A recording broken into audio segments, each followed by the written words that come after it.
Government departments के द्वारा करोड़ों रुपए हर महीने खर्च करे जाते हैं, लेकिन सवाल ये है कि क्या डिपार्टमेंट के अकाउंट्स और अकाउंट ऑफिसर्स की बुक्स एक ही बात बोलते हैं या दोनों में फर्क होता है। इसीलिए आता है जीएफआर रूल नंबर का 57 का पार्ट 5। ये कहता है कि हेड ऑफ डिपार्टमेंट और अकाउंट ऑफिसर दोनों जॉइंटली रिस्पॉन्सिबल होते हैं मंथली रिकंसाइलिएशन के लिए। मतलब हर महीने दोनों को इंश्योर करना है कि उनके रिकॉर्ड्स मैच करते हों। पहला स्टेप इसमें यह है कि हर ड्राइंग एंड डिस्पर्सिंग ऑफिसर अपना बिल रजिस्टर TR28A मेंटेन करेगा। इसमें वो हर बिल लिखेगा जो पेमेंट अथॉरिटी को पेमेंट के लिए भेजा गया है।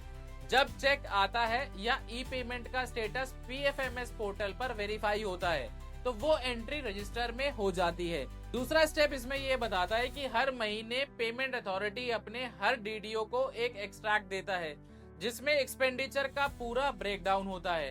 कौन से ग्रांट के अगेंस्ट कितना खर्च हुआ, कौन से मेजर माइनर हेड के अंडर कितना हुआ। मई से लेकर मार्च के स्टेटमेंट्स में तो कम्युलेटिव प्रोग्रेसिव फिगर्स भी शो किए जाते हैं। तीसरा स्टेप इसमें यह है कि जब DDO के पास एक्सट्रैक्ट्स आते हैं तो वो अपने खुद के GFR 5 रजिस्टर से टैली करता है।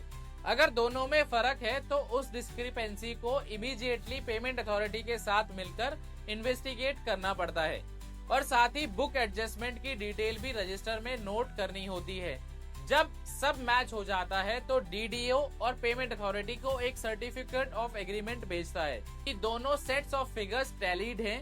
ये सर्टिफिकेट अगले महीने के लास्ट दिन तक देना होता है। चौथा स्टेप इसमें यह है कि अब रिस्पॉन्सिबिलिटी आती है प्रिंसिपल अकाउंट ऑफिसर की। हर मिनिस्ट्री का पेमेंट अथॉरिटी एक कंसोलिडेटेड मंथली स्टेटमेंट भेजता है हेड ऑफ डिपार्टमेंट को, जिसमें बजट वर्सेस एक्सपेंडिचर का पूरा कंपैरिजन होता है। Head of department in figures को अपने GFR 8 कंसोलिडेटेड अकाउंट के साथ मैच करता है। अगर कहीं पे डिफरेंस निकले तो तुरंत पेमेंट अथॉरिटी के साथ रिकंसाइल करता है। और लास्ट स्टेप है head of department her quarter के खत्म होने के बाद एक क्वार्टरली सर्टिफिकेट पेमेंट अथॉरिटी को देता है जिसमें कंफर्म करता है कि उस क्वार्टर के फिगर्स बिल्कुल करेक्ट हैं।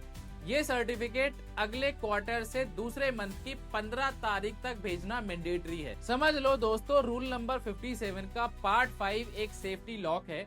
हर बिल, हर चेक और हर स्टेटमेंट क्रॉस वेरीफाइड होता है और जब डिपार्टमेंट और अकाउंट्स ऑफिसर दोनों एक साथ रिकंसाइल करते हैं तभी गवर्नमेंट के पैसे की अकाउंटेबिलिटी 100% इंश्योर होती है।